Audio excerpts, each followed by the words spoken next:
Welcome to this journey through one of the most disturbing cases recorded in the history of Charleston. Before we begin, I invite you to leave in the comments where you're watching from and the exact time at which you're listening to this narration. We're interested in knowing to which places and at what times of day or night these documented accounts reach. The summer of 1843 in Charleston had been particularly stifling. Those who could afford to had already retreated to their country estates, seeking relief from both the heat and the epidemic of yellow fever that had begun to claim lives with alarming regularity. Yet, at number 17, Legar Street, the Bowmont Residence remained occupied, its windows tightly shuttered despite the oppressive humidity that hung in the air like a burial shroud. According to tax records of Charleston County, the property had been purchased by Gerald Bowmont in 1828, a merchant who had made his fortune in the textile trade between Charleston and Liverpool.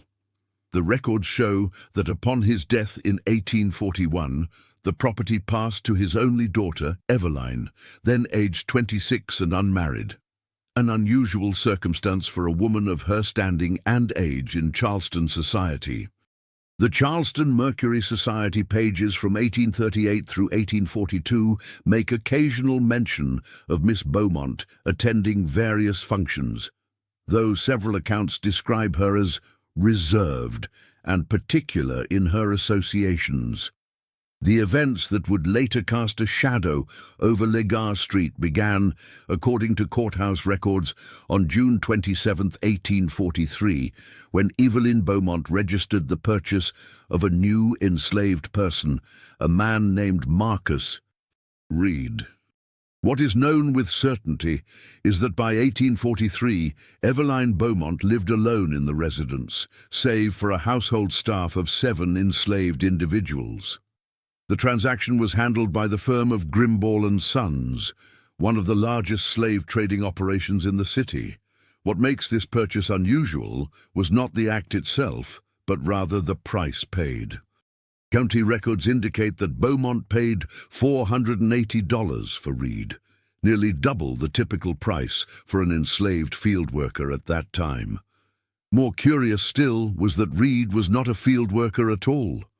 Documents recovered from Grimble & Sons ledgers describe him as literate, aged 29 years, suitable for domestic service, previously employed as manservant to Colonel James Weatherby of Savannah, Georgia.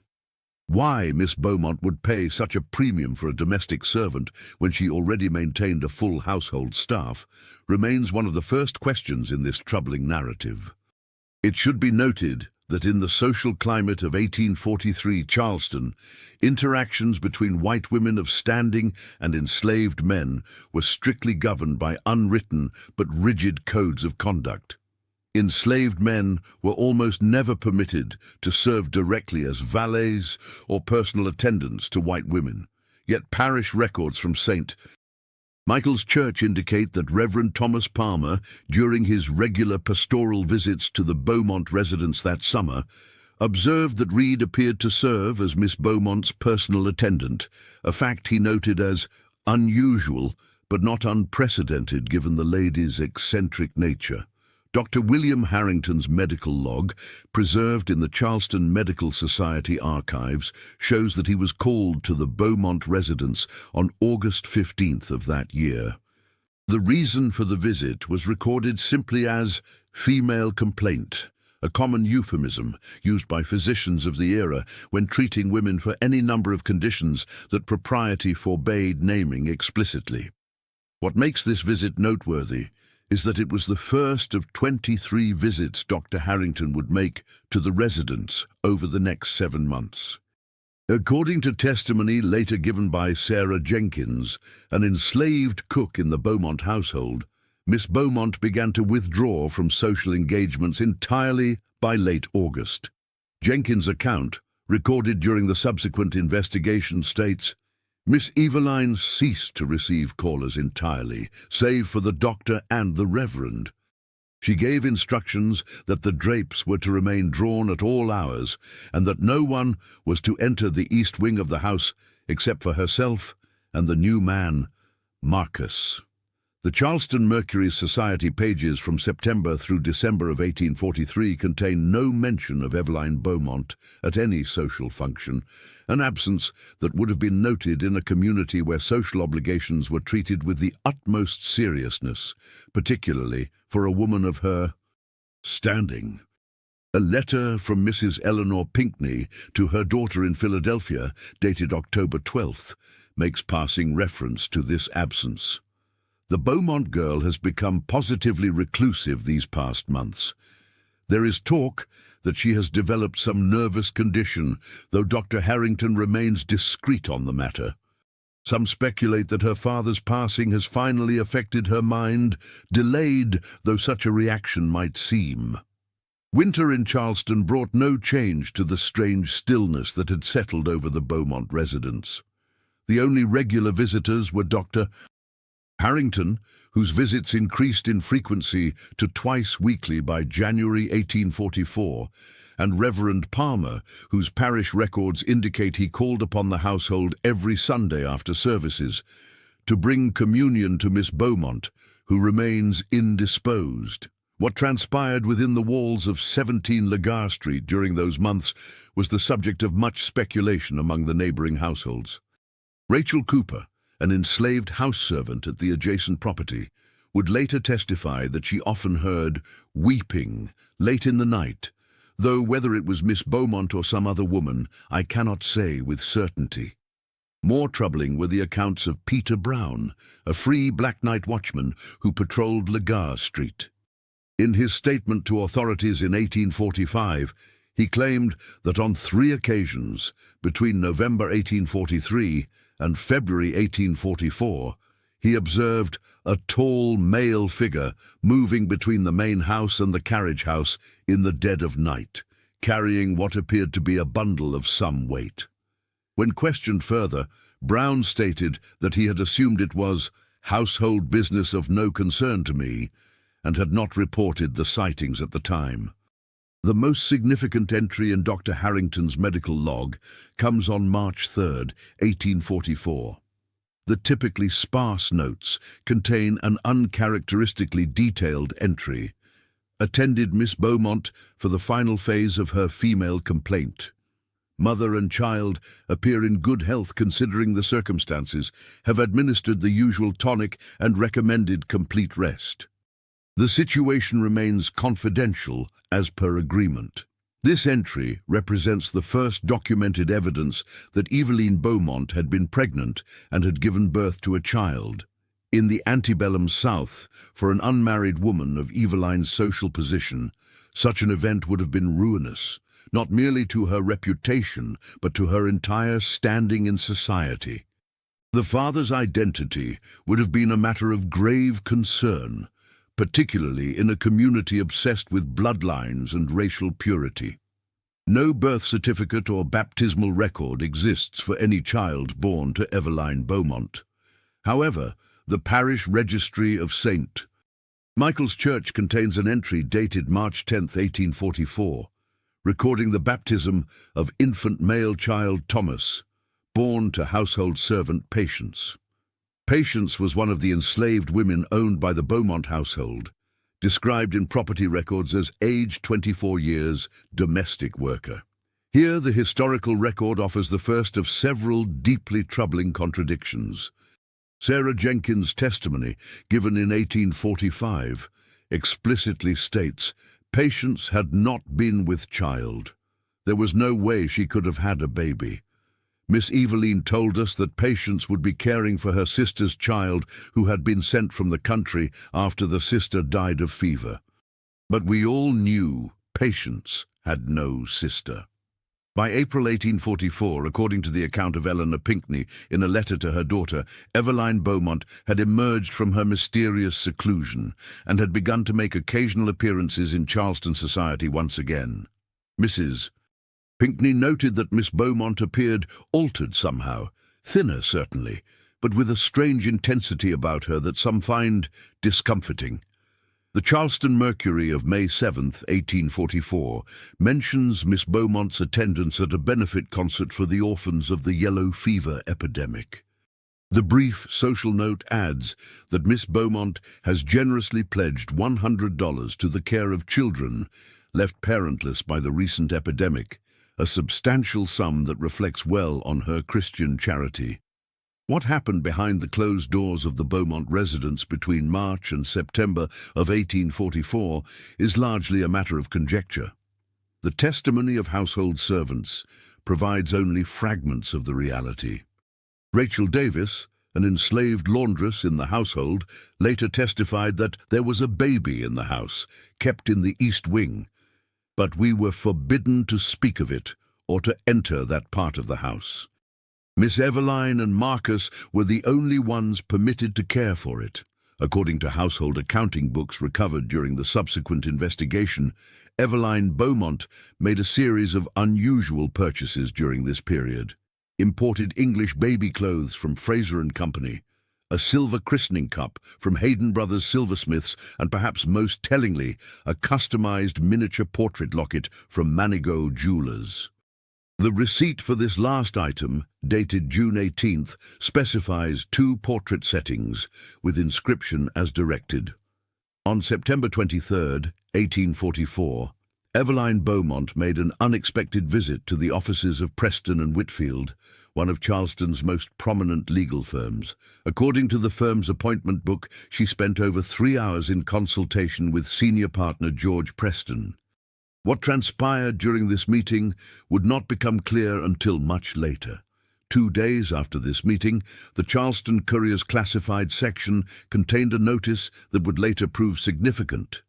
For sale, healthy female domestic servant, age 24 years, with male infant child, age 6 months. Excellent house servant, trained in fine cooking and needlework, selling due to household reduction. Inquiries to be directed to Preston and Whitfield attorneys. The female domestic servant was Patience, and the male infant was the child who had been baptized as Thomas 6 months earlier.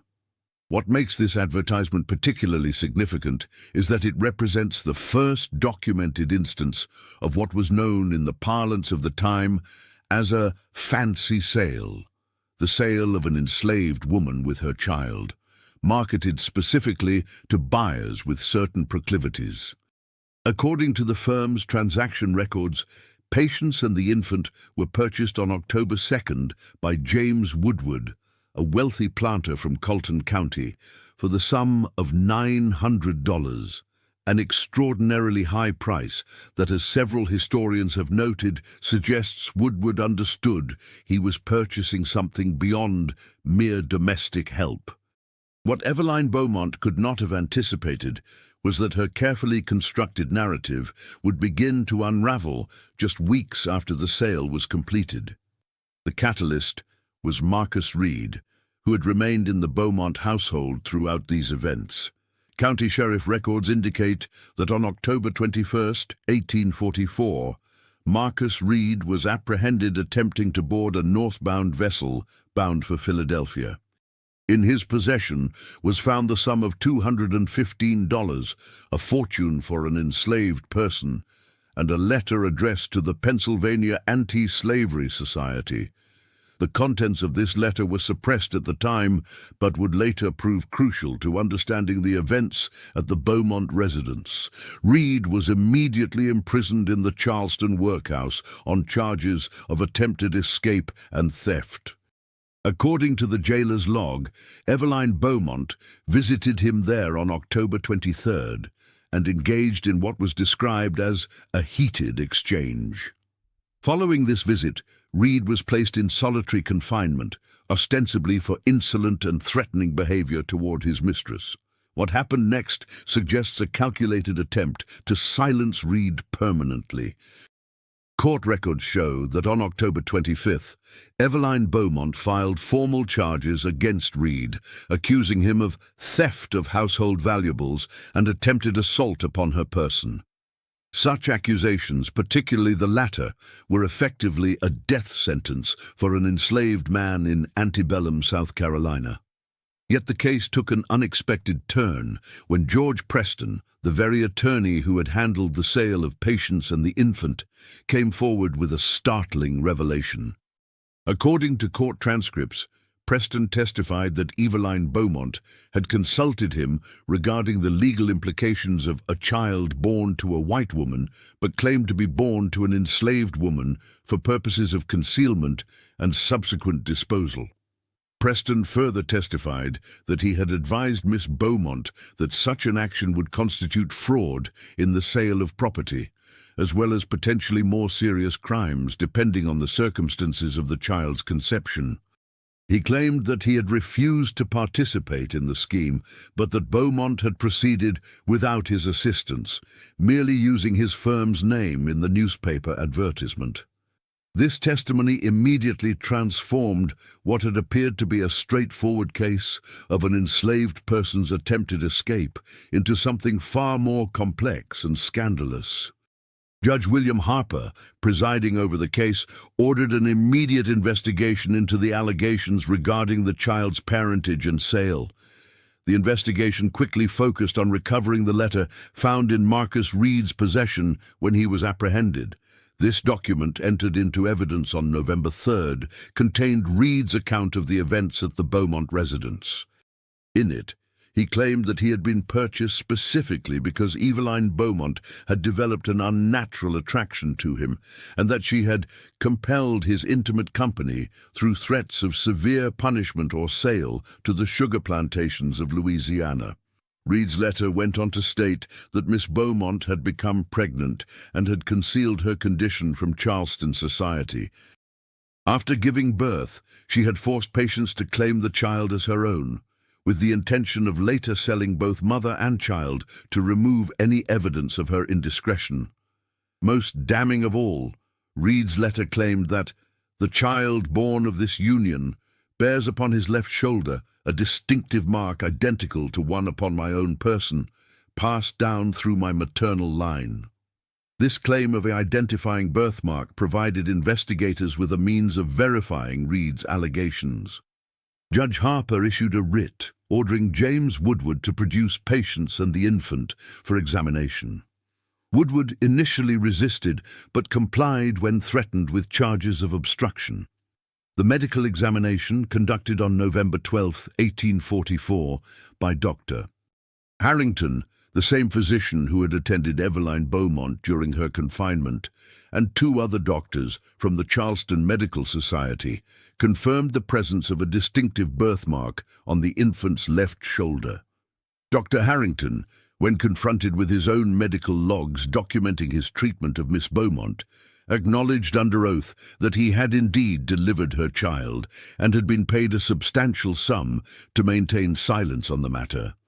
The revelation that an unmarried white woman of high social standing had borne a child by an enslaved man and had then attempted to sell the child created what the Charleston Mercury described as a scandal unparalleled in the recent history of our society. The case touched on the deepest fears and taboos of antebellum Southern culture: miscegenation, the undermining of racial hierarchies, and the corruption of white feminine virtue. The legal proceedings that followed were extraordinary. Eveline Bowmont was charged with fraud in the sale of the child, perjury in her accusations against Marcus Reed, and what court documents delicately termed moral crimes against the natural order. Marcus Reed remained in custody but was now held as a material witness rather than as an accused criminal. The most significant legal question, one that had few, if any, precedents in American jurisprudence at that time, concerned the status of the infant. If the child was indeed born to Eveline Bowmont, a free white woman, then under the legal principle of partus sequitur ventrum, that which is brought forth follows the womb, the child would legally be considered free, regardless of the father's status. Yet this same child had been sold as enslaved property, creating a profound legal contradiction. As the case proceeded toward trial in early 1845, Charleston society found itself divided. Some prominent families, including the Pinckneys and the Rutledges, withdrew their support from Eveline Bowmont entirely. Others, however, closed ranks around her, suggesting that she had been corrupted and coerced by Marcus Reed, inverting the actual power dynamic between enslaved and enslaver. What might have become a landmark case never reached its full conclusion in court. On January 17, 1845, Eveline Bowmont was found dead in her bedchamber at 17 Lagar Street. The coroner's report listed the cause as consumption of laudanum in quantities sufficient to cause cessation of breathing, a common 19th century euphemism for suicide by opium overdose. Found beside her body was a sealed letter addressed to Reverend Palmer of St. Michael's Church.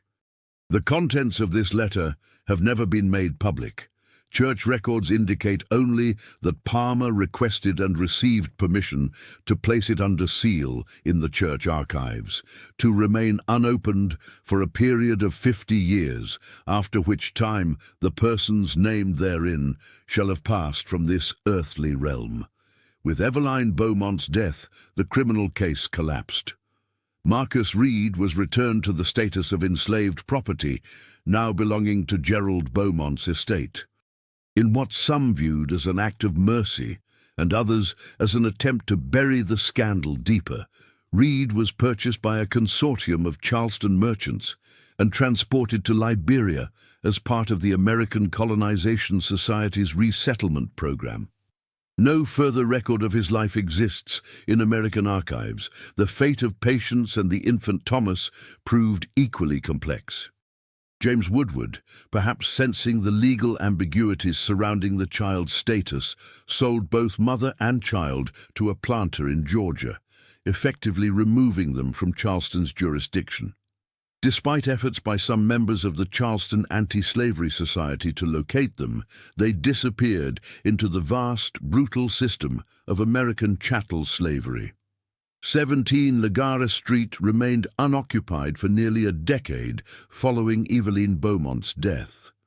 Local law, recorded by folklorist Eliza Pinckney in 1860, claimed that no Charleston family would consent to reside in a home marked by such unnatural occurrences. The property was finally purchased in 1854 by a merchant from Boston who, being new to Charleston, was perhaps unaware of its history. In 1895, during renovations to the east wing of the house, workers discovered a small sealed compartment behind a false panel in what had been Eveline Bowmont's bedchamber. Inside was found a silver locket containing 2 miniature portraits, one of Eveline Bowmont herself and one of a male infant with striking eyes that, according to the contractor's written account, bore an unsettling resemblance to the portraits of the lady herself. The inscription inside the locket read simply, "My heart divided against itself, E.B. and T.B." 1844. The locket and its contents were donated to the Charleston Historical Society, where they remained on display until 1932, when they were removed from public view at the request of descendants of the Bowmont family. Their current whereabouts are unknown. Perhaps the most disturbing epilogue to this narrative comes from an unexpected source. In 1893, a man named Thomas Wilson published a brief memoir in a Philadelphia newspaper, claiming to be the son of Marcus Reed and Eveline Bowmont. Wilson, then in his late 40s, stated that he had been taken north by members of the Underground Railroad after being sold to Georgia and had been raised by a Quaker family in Pennsylvania. Wilson's account contained details about the Bowmont residence that historians have confirmed could only have been known by someone familiar with the house or through detailed second-hand accounts. He claimed to possess the letter written by Eveline Bowmont on the night of her death, passed to him through a chain of individuals connected to Reverend Palmer. Wilson wrote that the letter contained a full confession of Bowmont's actions, as well as her express wish that her son should one day know that in her final hours she recognized the grave injustice she had committed in treating her own flesh and blood as property to be disposed of. Historians and archivists remain divided on the authenticity of Wilson's claims. No conclusive evidence has emerged to either confirm or refute his assertion that he was the infant Thomas. What remains undisputed, however, are the official records documenting Evelyn Bowmont's pregnancy, the birth of a child, the fraudulent attribution of that child to an enslaved woman, and the subsequent attempt to sell the child into slavery.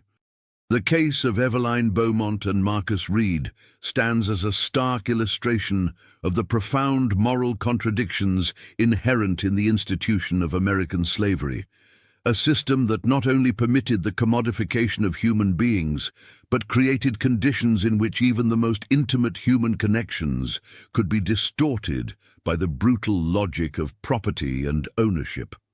To this day, some residents of Charleston claim that 17 Lagar Street remains haunted by the echoes of its past.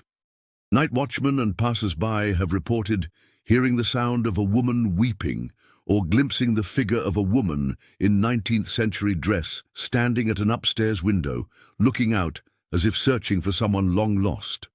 Whether one gives credence to such accounts or not, what cannot be disputed is that within those walls, a woman once made the unfathomable decision to sell her own child rather than face the social consequences of having crossed the rigid boundaries of race and class that defined her world. In doing so, she embodied the darkest contradictions of a society built upon human bondage, contradictions that would eventually tear a nation apart. The 50-year seal placed on Evelyn Bowmont's final letter expired in 1895.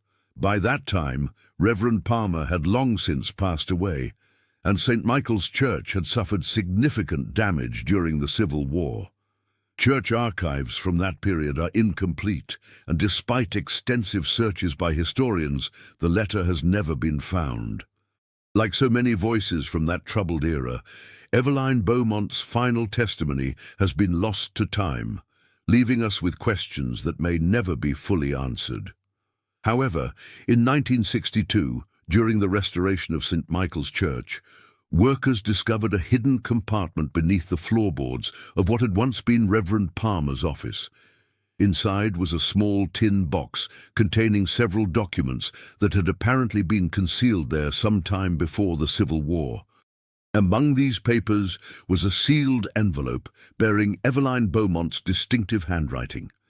Whether this was the infamous final letter or some other communication remains a matter of debate among historians, as the church authorities immediately transferred the documents to a private collection without allowing scholars to examine them. Dr. Margaret Thornton, a historian specializing in antebellum Charleston society, claimed in a 1968 monograph that she had been granted brief access to these documents and had viewed what appeared to be a confession written by Evelyn Bowmont. According to Dr. Thornton, the letter confirmed the relationship between Bowmont and Reed, but also contained allegations that Reed had been manipulating Bowmont from the beginning, with the intention of securing his own freedom and that of his child. Thornton's account has been disputed by other scholars, and without access to the original documents, the truth remains elusive. What we do know with certainty comes from the journal of Dr. William Harrington, discovered among his papers after his death in 1858. In entries he never intended for public view, Harrington described the birth of Evelyn Bowmont's child in clinical detail, noting that the infant bears unmistakable evidence of its mixed parentage, though not so pronounced as to immediately draw notice from casual observers. He further recorded that Miss Bowmont had initially shown appropriate maternal affection toward the child, but had grown increasingly distressed as the reality of her situation became clear. Most revealing was Harrington's entry from February 1844, in which he wrote, "Miss B confided to me today her growing terror that her secret will be discovered. The child's features, initially indistinct as with all newborns, have begun to resolve themselves into a countenance that bears marked resemblance to the father.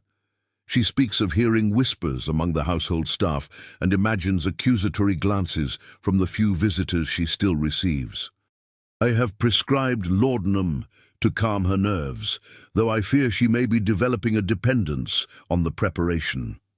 This entry provides a glimpse into the psychological deterioration that Evelyn Bowmont experienced as she attempted to maintain her deception. The pressure of concealing not only the child's existence, but also its parentage, clearly took a devastating toll on her mental state. In this light, the decision to attribute the child to patients and then sell both mother and child appears less as a cold, calculated act and more as a desperate attempt by a woman trapped within the rigid constraints of her society and her own mounting paranoia. Sarah Jenkins, the enslaved cook in the Bowmont household, provided additional insights into the psychological dynamics at play during this period. In testimony given after Bowmont's death, Jenkins described how Miss Eveline would sometimes sit for hours in the nursery, holding the child and weeping. Other times, she would refuse to look at it for days, ordering patients to keep it out of her sight and hearing. Her moods swung like a pendulum, from tender to terrified to cruel. Jenkins also recounted a particularly disturbing incident that occurred in August 1844, approximately 5 months after the child's birth.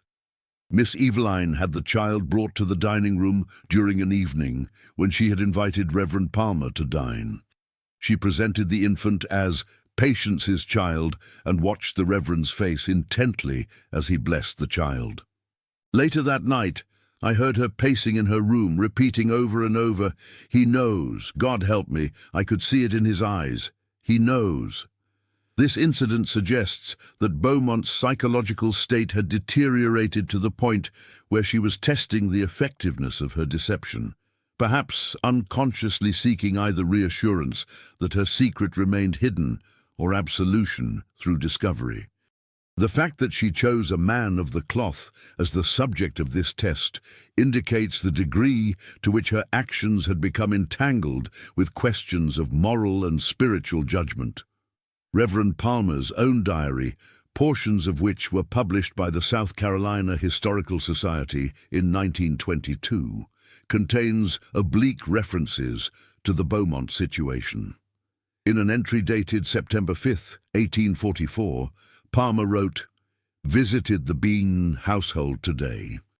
The lady of the house appears increasingly agitated and speaks in circles about divine judgment and the inheritance of sin. I fear for her spiritual well-being, but am constrained by the seal of confidence from seeking additional counsel on her behalf. I can only continue to direct her toward Scripture and prayer, though I question whether she truly seeks redemption or merely relief from her conscience." The relationship between Eveline Bowmont and Marcus Reed remains perhaps the most complex and ambiguous aspect of this narrative. The power dynamic between enslaver and enslaved fundamentally precludes the possibility of genuine consent or balanced emotional exchange. Yet the testimony of household servants suggests something more nuanced than simple coercion occurred between them. Rachel Davis, the laundress, testified that Miss Eveline and Marcus often spoke together in low voices in the library. Sometimes I would hear them laughing. Other times there would be heated words, though always too quiet to make out clearly.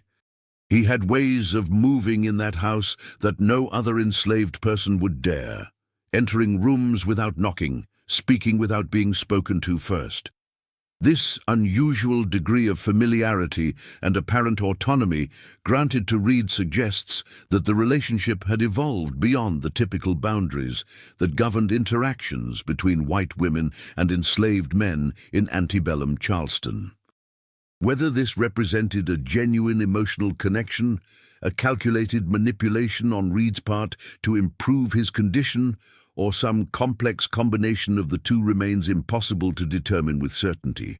What is clear is that Reed possessed a degree of literacy and worldliness unusual for an enslaved person of that era. The letter found in his possession when he attempted to flee was written in what court records described as an educated hand with sophisticated vocabulary and grammatical construction. This suggests that Reed had received education well beyond what was typically permitted for enslaved individuals, for whom literacy was often actively discouraged or legally prohibited. The question of how and why Marcus Reed came to be purchased by Eveline Bowmont in the first place remains one of the most intriguing aspects of this case. Court records indicate that Reed had previously been owned by Colonel James Weatherby of Savannah, who had employed him as a personal manservant.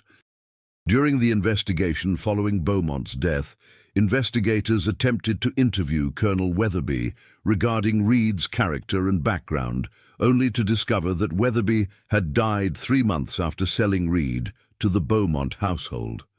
Weatherby's widow, however, provided a statement that raised further questions.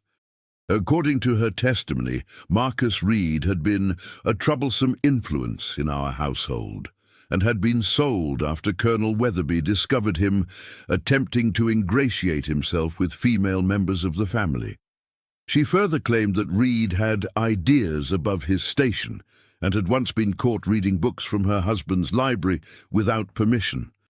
What makes this testimony particularly interesting is that it suggests Reed may have established a pattern of seeking relationships with white women in positions of power or influence over him. Whether this represented a genuine romantic or sexual preference, or a calculated strategy for improving his circumstances, is impossible to determine.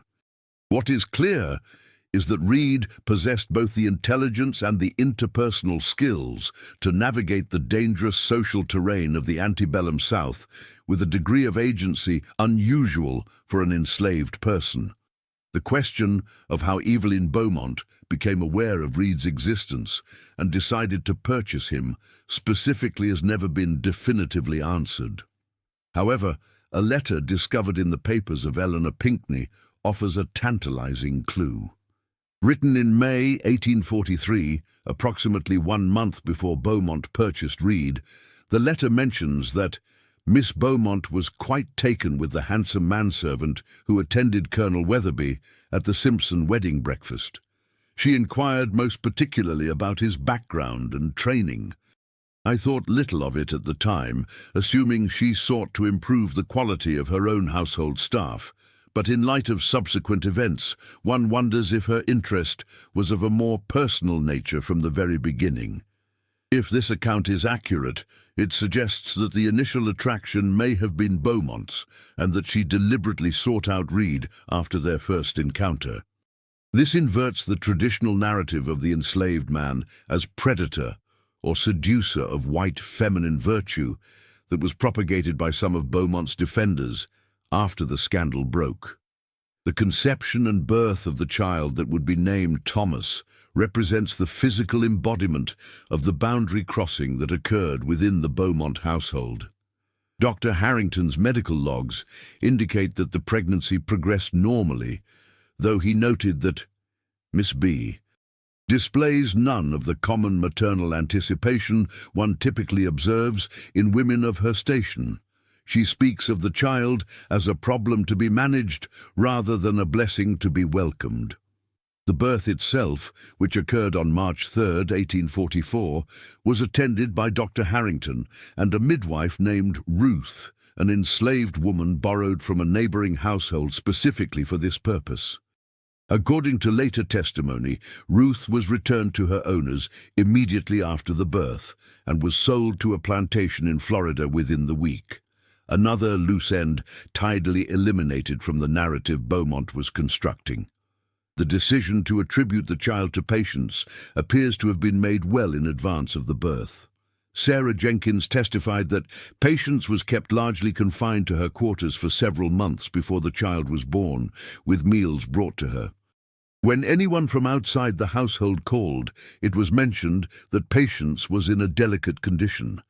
Meanwhile, Miss Eveline remained largely in her rooms, claiming to suffer from nervous exhaustion that required complete rest.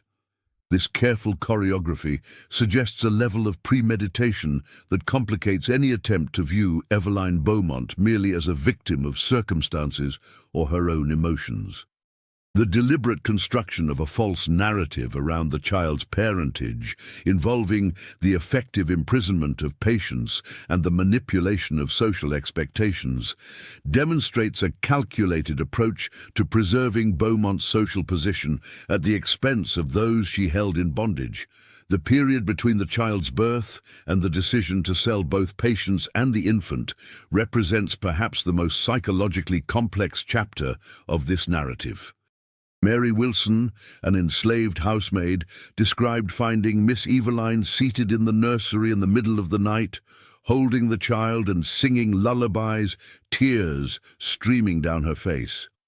On other occasions, Bowmont would fly into a rage if the child was brought into her presence, ordering patients to remove it immediately and keep it quiet, as though the very sight and sound of it was unbearable to her.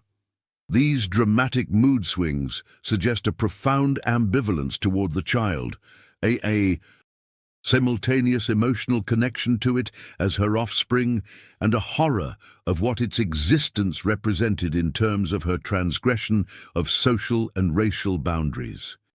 Household servants testified to Bowmont's erratic behavior during these months, alternating between periods of intense maternal attention to the child and episodes of what appeared to be disgust or rejection.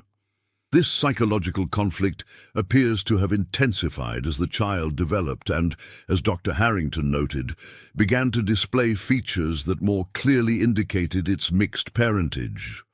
The decision to sell the child, alongside Patience as its purported mother, appears to have crystallized sometime in early September 1844.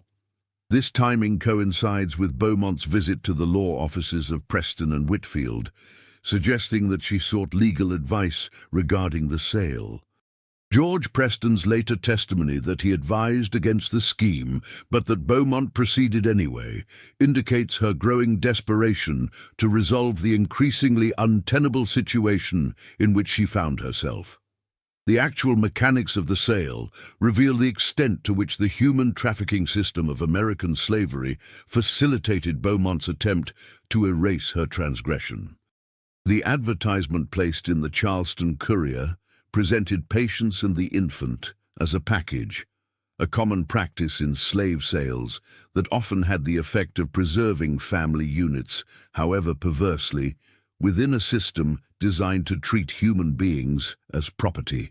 The high price paid by James Woodward, $900 for a domestic servant and infant, has been interpreted by historians as indicating that Woodward understood he was purchasing something more than mere labor. The term fancy sale, used in some contemporary accounts of the transaction, was a euphemism in the slave trade for the sale of enslaved women who were intended for sexual exploitation by their purchasers. Whether Woodward's interest was in Patience, the unusual-looking infant, or both remains a matter of speculation. What is clear is that the sale was designed to remove both Patience and the child from Charleston, effectively eliminating the physical evidence of Bowmont's transgression.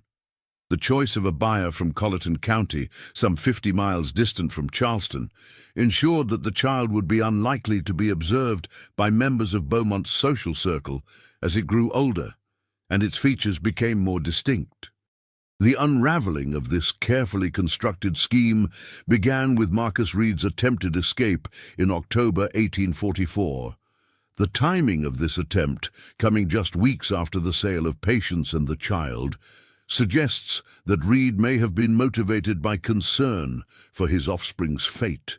The substantial sum of money found in his possession, $215, raises questions about its source. Could Eveline Bowmont have provided these funds, perhaps as compensation or inducement for his silence?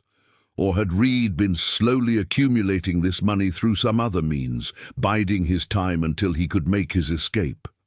The letter addressed to the Pennsylvania Anti-Slavery Society, found in Reed's possession, represents the most direct evidence of his perspective on the events that had transpired. According to court records, the letter provided a detailed account of his relationship with Eveline Bowmont, the birth of their child, and the subsequent deception regarding its parentage. Most significantly, the letter requested that the society attempt to locate and purchase the freedom of my son Thomas, sold alongside the woman Patience to James Woodward of Colleton County, South Carolina. This explicit acknowledgement of paternity, along with the attempt to secure the child's freedom, suggests that Reed felt some degree of paternal responsibility toward the infant. This complicates the narrative of Reed as merely a calculating manipulator using the relationship with Bowmont as a means to secure his own advantage. The willingness to risk his chance of escape by carrying such incriminating documentation indicates the depth of his concern for the child's welfare. Eveline Bowmont's reaction to Reed's attempted escape, as recorded in the jailer's log, suggests a sense of betrayal. The heated exchange witnessed by the jailer, followed by Bowmont's formal accusations against Reed, paints a picture of a woman lashing out in fear and anger at the man whose actions threatened to expose her most closely guarded secret. The accusations themselves, theft and attempted assault, were clearly fabricated, designed to ensure that Reed would face the harshest possible punishment and would not be believed if he attempted to reveal the truth about their relationship and the child. In the context of antebellum South Carolina, such accusations against an enslaved man by a white woman of standing would typically have been accepted without question, leading to severe punishment or execution. The intervention of George Preston, the attorney who had advised Bowmont against her scheme to sell the child, represents a remarkable breach of the solidarity typically shown by white society in matters involving racial boundaries and the system of slavery.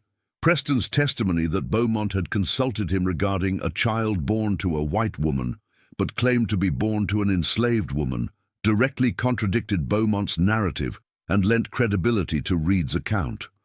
What motivated Preston to come forward remains unclear. In his testimony, he claimed to be acting out of professional ethics and Christian conscience, but some historians have suggested that other factors may have been at play. Records indicate that Preston's law firm had represented the Bowmont family for decades, managing their business affairs and property transactions. The decision to publicly contradict and potentially destroy the reputation of a long-standing client would not have been taken lightly. Whatever his motivations, Preston's testimony transformed what might have been a routine case of an enslaved person's attempted escape into a scandal that threatened to expose the hypocrisies and contradictions at the heart of Charleston's social order. The investigation ordered by Judge William Harper, himself a member of the planter class with a vested interest in maintaining the system of slavery, suggests the degree to which Bowmont's actions were viewed as a threat to established social boundaries. The medical examination that confirmed the presence of the distinctive birthmark on the infant's shoulder, matching one on Marcus Reed, provided physical evidence that supported Reed's claims of paternity. This physical marker, passed down through Reed's maternal line according to his letter, represented an indelible sign of the child's ancestry that could not be erased or obscured through Bowmont's elaborate deceptions. Dr. Harrington's confirmation, under oath, that he had delivered Eveline Bowmont's child and had been paid to maintain silence on the matter, completed the collapse of the narrative she had constructed. The physician's testimony, coming from a respected member of Charleston professional society, carried particular weight and could not be dismissed as the fabrications of a desperate enslaved man seeking to escape punishment. The legal and social fallout from these revelations was immediate and devastating.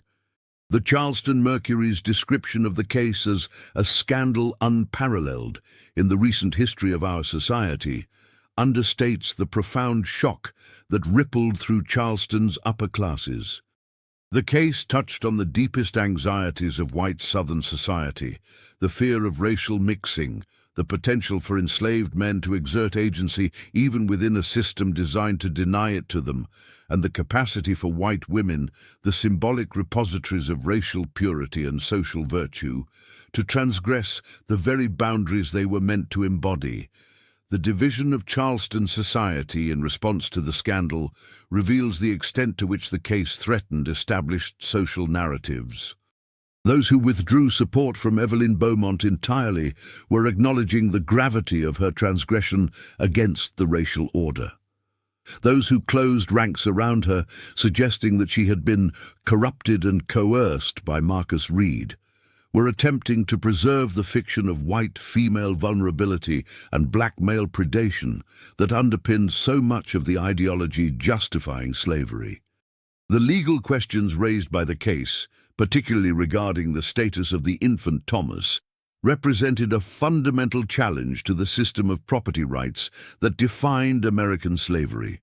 If the child was legally free by virtue of having been born to a free white woman, then its subsequent sale constituted not merely fraud, but a form of kidnapping or false imprisonment.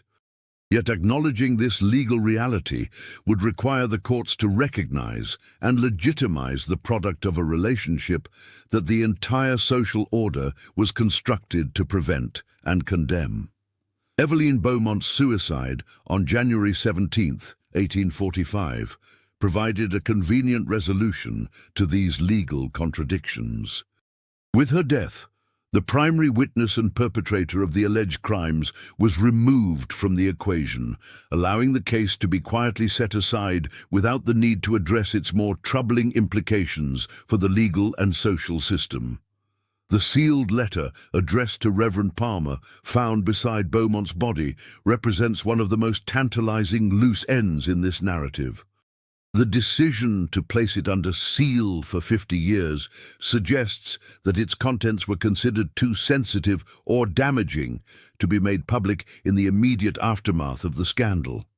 By the time the seal was set to expire in 1895, most of the individuals directly involved in the case would have been deceased, and the social and legal context would have been transformed by the Civil War and the abolition of slavery. The fate of Marcus Reed, sold to a consortium of merchants and transported to Liberia, represents another attempt to remove a problematic element from the narrative.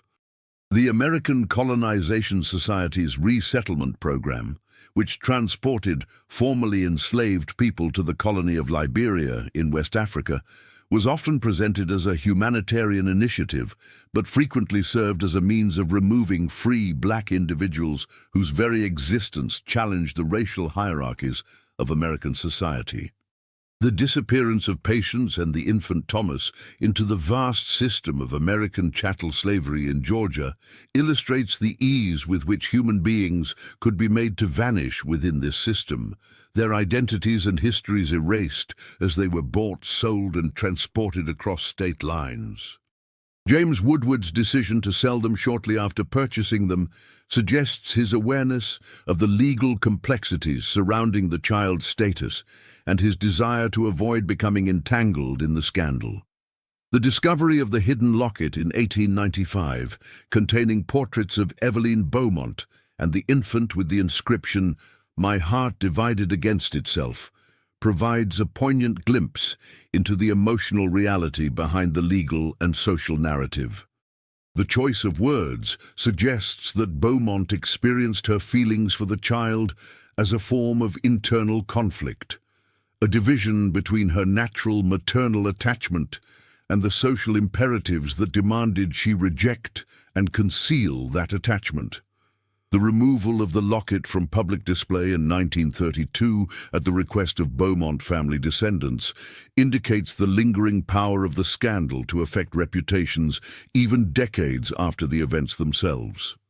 The desire to control the narrative around Evelyn Bowmont's actions and to limit public access to physical evidence of her transgression demonstrates how deeply the case continued to resonate with questions of family honor and social standing. The emergence of Thomas Wilson in 1893, claiming to be the son of Marcus Reed and Eveline Bowmont, represents yet another twist in this complex narrative. Wilson's claim to possess Eveline Beaumont's final letter, in which she allegedly expressed remorse for having treated her own flesh and blood as property to be disposed of, suggests that she may have experienced a moral reckoning in her final hours. Whether Wilson was indeed the infant Thomas, somehow rescued from slavery and raised in Pennsylvania, cannot be definitively proven. The details he provided about the Bowmont residence, which historians confirmed could only have been known by someone familiar with the house, lend some credibility to his account. However, such information could potentially have been obtained through other means, including conversations with individuals who had been connected to the case. What remains clear is that the case of Eveline Bowmont and Marcus Reed continues to resonate as a powerful illustration of the human costs of the system of American slavery and the racial ideologies that supported it. Within this system, even the most intimate human connections between lovers, between mother and child, were distorted by the brutal logic of property and racial hierarchy. The reports of supernatural occurrences at 17 Lagar Street, the weeping woman, the figure at the window, represent the transformation of historical trauma into folklore, a process by which communities attempt to process and make sense of events that challenge their fundamental understanding of social order. Whether one gives credence to such accounts or not, they speak to the lasting impact of Eveline Beaumont's actions on the collective memory of Charleston. In the end, what makes the case of Eveline Bowmont and Marcus Reed so disturbing is not merely the transgression of social boundaries that it represents, but the light it sheds on the moral contradictions inherent in the society that produced it. A system that defined human beings as property created the conditions under which a mother could sell her own child rather than acknowledge its existence. A society built upon rigid racial hierarchies created the context in which love or desire across those hierarchies became not merely forbidden, but unthinkable. The true horror of this narrative lies not in any supernatural element or graphic depiction of violence, but in the human capacity to compartmentalize, to divide the heart against itself in service of social convention and personal advantage. It is a horror that continues to echo in American society today, as we reckon with the long shadows cast by the institution of slavery and the ideologies of racial difference that sustained it. As for 17 Lagar Street, the property changed hands numerous times in the decades following the scandal. By the mid-20th century, it had been converted into a museum of Charleston history, with no mention in its official literature of the events that had unfolded within its walls in 1843 and 1844. Only in 1968, as part of a broader movement toward a more honest reckoning with the city's complex past, was an exhibit installed that acknowledged the Bowmont Reed case. Today, the house stands as a silent witness to a chapter in American history that many would prefer to forget. A chapter that reveals how systems of oppression corrupt not only those who are oppressed, but also those who benefit from the oppression. The case of Eveline Bowmont and Marcus Reed reminds us that the most profound horrors are not those that can be easily relegated to the realm of superstition or fantasy, but those that emerge from the darker corners of human nature when shaped by unjust social systems. As the evening shadows lengthen across Lagar Street, one might imagine Eveline Bowmont still standing at that upstairs window, searching the horizon for something forever lost to her, her child, her moral compass, or perhaps the person she might have become in a different society, one that did not require her to choose between her heart and her place in the world.